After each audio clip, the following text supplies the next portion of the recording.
Hey everyone, we're back here at KB4 in Orlando. Let me introduce you to our next guest. His name is James Hadley, and he is the founder of Immersive. James, first of all, welcome. Thank you. I think the last time, did I interview, maybe was it at RSA? I think it was like 3 or 4 years ago now at RSA, yeah. Yeah, it was right after the COVID, right? The first one after COVID? I think maybe? so, yes, yeah. That's my recollection as well. Anyway, it's great to have you back on Techstrong TV. Glad to be here, thank you. So James, I'm sure everyone is saying, oh yes, I remember that interview. I saw it. Well, maybe not. Let's start from scratch then. Give people a sense of, you're the founder of Immersive. Let's talk about kind of what led you to be crazy enough to go found a company. Yeah, absolutely. So prior to starting Immersive, I had a background in government and defense organizations, working in cybersecurity and research. I then had an opportunity to become the lead instructor at the GCHQ Cyber School. And that purpose of the Cyber School was to identify talent, over a 10-week period. Monday morning, first day, how do you spell cyber? Day 50, reverse engineering, malware, custom exploit development. And it was during that time I identified that cyber moves so quickly, the idea that you kind of do training or upskilling and you're done is bonkers, because there's new threat techniques coming out every day. And we can talk more about how that's changing with AI later. And then the most important value proposition was there's so much money spent on policy and tech in cybersecurity, but there's no way of actually knowing or proving if something was to happen tomorrow, would my team be able to recover and respond? So that's why we started the business. It was how do we upskill people in real hands-on environments and prove they can do the job relevant to cyber as new threats come out on a daily basis, so that customers have confidence in their team and that they can benchmark it to their peers. And that was how long ago, Dale? 9 years ago. It's a long time. And over that time, you guys have really kind of made your mark in the enterprise market. Large percentage of the business is large enterprises. Yeah, 30% of our customers today are, 30% of the Fortune 100 leverage and trust Immersive today for cyber resilience. And since we last met and over the course of 9 years, we've always been expanding our value proposition. So when we started, it was all about how do we upskill people in the blue team, defenders, but also the offensive team in the red team. Right.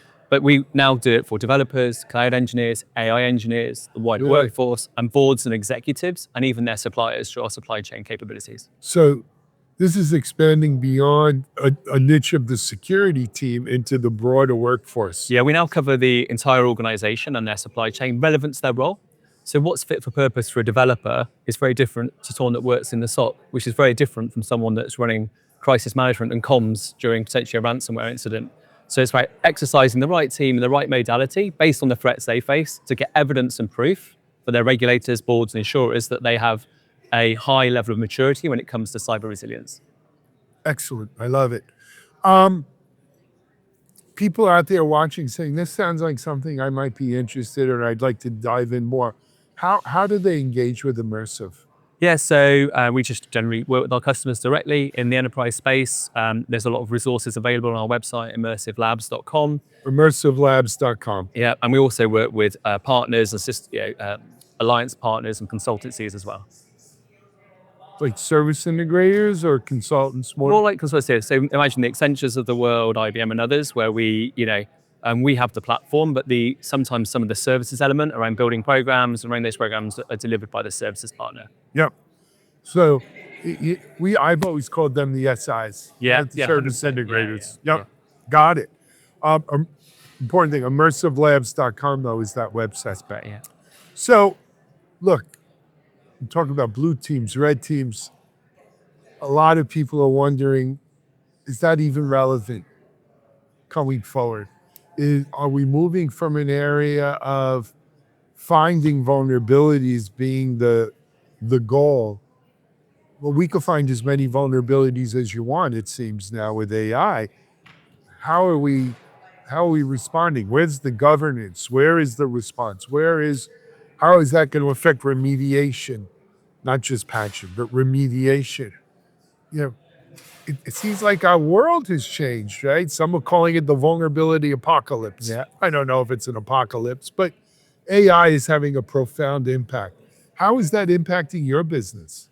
So fortunately for immersive AI is a tailwind. I think prior to RSA this year, people were kind of a bit cautious of what can AI really do in cyber, and I think obviously the Mythos revelation sort of sped up the change process, and I think it caused some companies to be on the back foot a bit around the sophistication and the speed and consistency of AI and how quickly it's maturing. So we see it across two main camps. So when we speak to our customers today, they have two AI challenges. One, the organization wants to be able to turn on AI for everyone. Everyone wants to be a builder, use co-work, use Gen AI, but they don't have proof that those individuals understand the threats and the risks relevant to their policies. So we in Immersive have a concept of an AI driving license. So you go through exercises and simulations relevant to the capability you want. And once you've proven you understand it and you can use it securely, you again get the entitlement to have it within your customer environment. So it's gatekeeping access to AI for the use cases around vibe coding, co-agent, Gen AI, relevant to the tools like Claude or Copilot. So that's one big challenge that we're solving for our customers. The second is with agentic, the traditional processes you talked about, vulnerability management, incident response, threat hunting, manual processes in a SIEM is not going to keep up. And therefore, organizations will need to invest in agentic SOC capabilities, but they have no idea where to start. These are generally like people like security analysts now being asked to write engineering and build agents. So we built at Immersive an AI agentic harness, which allows our customers to build and test agents in our platform against our cyber ranges, where we then measure the efficacy of the agent they built and the efficiency relevant to token spend. Because if you don't get the efficiency right, you can end up costing way more than a traditional SOC analyst through running agents autonomously. And we do that for defensive, offensive, and for developers seeking to remediate vulnerabilities. And a really interesting thing, and you'll hear at KB4-CON today, is about the human in the loop. So if you think about phishing in the past, well, actually, there's a real risk in the future, especially in large SOCs or MSSPs, where the AI is going to be triaging the threat and making a recommendation. And we might start getting people clicking, yeah, I trust the AI, and that might say, well, I've hallucinated, I'm going to disable the domain controller. So we built a process for verifying the human in the loop as it relates to measuring the outcome of the AI and then the decisions that can be made. So two really must-have things for enterprise companies now. Cyber resilience is still really important. Exercising, tabletops, disaster recovery is really important. But I would say it's more important than ever. But it's more important than ever. Right. So we're helping on the cyber resilience, but as we always have, but now really leaning in on agentic SOC transformation and AI enablement and entitlement. So the speed at which you've rolled this out leads me to believe that you're using AI to help you do this. Yeah, we leverage AI internally. So all of our product capabilities now have advanced AI features. So for example, in the past, we would build content around AppSec or CloudSec. Customers can now use conversational AI to build their own hands-on labs and exercises. So if they're using an obscure coding language that we don't cover, they can do conversational AI and it will build all the code samples and the hands-on lab for their developers in minutes rather than in the past weeks of time. So that's a big advantage. And if I think even to outcomes that customers want to achieve, no two customers are the same.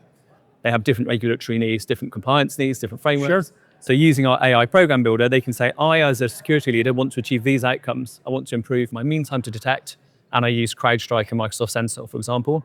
Our platform will then build that end-to-end program with the reporting relevant to that customer. Love it. I love it. Now, look, I think it's just human nature that we tend to think the present time is sort of the crest or the apex. But the fact of the matter is every week brings new revelations and new wow moments. What comes next? I mean, we've seen Mythos. Now, in my opinion, we're going to see Mythos-like capability work its way down the entire life cycle, not just finding vulnerabilities. They're already using it to write exploits, but we're going to use it for remediations. We're going to use it for testing, right? There's going to be a pain period, but as a result, I think 2 years from now, we're actually going to have more secure code, better secure code coming out the other end. Yeah. What does that mean for Immersive? How do you help that, foster that, ride that, if you will? Yeah, so customers are always at different stages of maturity on their journey. So we might have some customers who have yet to even turn on AI because they're like risk averse, and we have others that are already halfway through an agentic SOC transformation. So it's about meeting them where they are on their journey. I think the most, for immersive, our thing has always been around speed. When a new threat goes live, we aim to turn it into an exercise within 24 hours. We did it with OpenClaw. We had a practical lab within 4 hours, for example, in the platform. The speed of AI and cyber is now faster than ever. So having that ability to rapidly respond to the market, rapidly respond to the threats, and enable customers in our safe environment, I think is key to then giving them the confidence they can then do it in their production environments. I do think we're going to see this vulnerability trough to start with. I think there's some really interesting unit economics though. So for every offensive agent that's running 24/7 against, say, a financial services organization, that is generating 10x amount of work for the defenders because they have to be able to track it, investigate it, triage it. So it becomes a unit economics where you can have 100 agents, which means they need 1,000 defensive agents. And eventually you could force an organization to turn off its security because it's like no longer DDoS. on your bank account because of the token spend. So getting that efficiency is right. And eventually organizations will have to choose anything below a certain level we discard. Try to let it go. But that for a financial services organization that needs capture of events and everything through the financial, that's going to be really tricky. And no one has the right answer. Those are hard decisions that are going to need to be made. Unless something fundamentally changes the economics, which as we sit here today, look, if you and I knew this, we could stop working. But I do in my heart believe that we're going to get more efficient, right? Inference is going to be cheaper than training. We're not going to maybe need those GPUs, some of the other chips.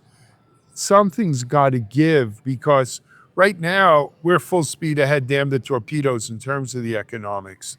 But that doesn't last forever. That phase doesn't last forever. No, I think it was Uber that recently came out on their talk and they said they'd already exhausted their entire year's budget spend by April. For tokens. So we've got to, something's got to give. Yeah. Anyway, James, thank you so much. No, it's been a real pleasure. I appreciate it. Nice Again, to see seeing you. Maybe RSA next year in April. Fantastic. Love to James Hadley, founder of Immersive. It's immersivelabs.com. You can check it out. We're here at KB4.